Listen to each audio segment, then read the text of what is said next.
Welcome back. Remember from the last lesson we applied these sampler points that were here and here.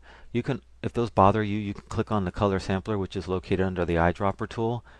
Let me select it and then click clear. I've already cleared it, but if you click clear, that'll clear them for you if it bothers you, and it will clear it also from the info panel.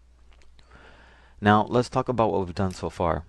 In the first lesson, we manually configured the shadow highlight midtone. In the second lesson, we used a levels adjustment with the threshold layer to show us the lightest and the darkest point, and then we manually adjusted the gamma.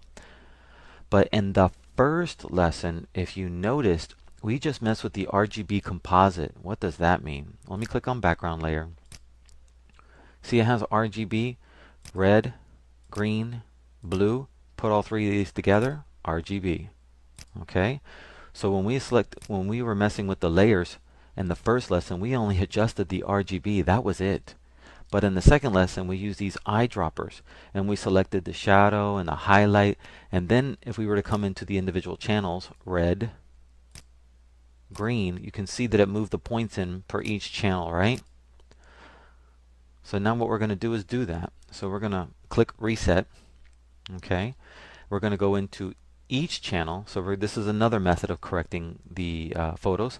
And remember the shortcut, Alt 2, Alt 3, Alt 4, Alt 5. You're going to know these very well because it's going to save you some time, okay? So you're going to go Alt. I'm just going to do it for you this time the hard way. But Alt 3, you're going to go to the red channel. You're going to press Alt, move the shadow in to just see the point where it starts. There you go. And then let go.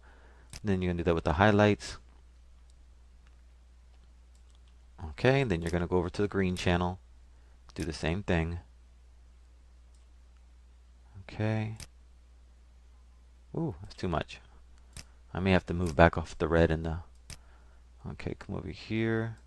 Alright.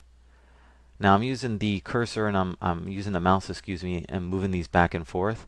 I can always just highlight right here and then use the up or down arrow key to adjust that, finally adjust that, make it more accurate, or I can just type the number in. It's no big deal.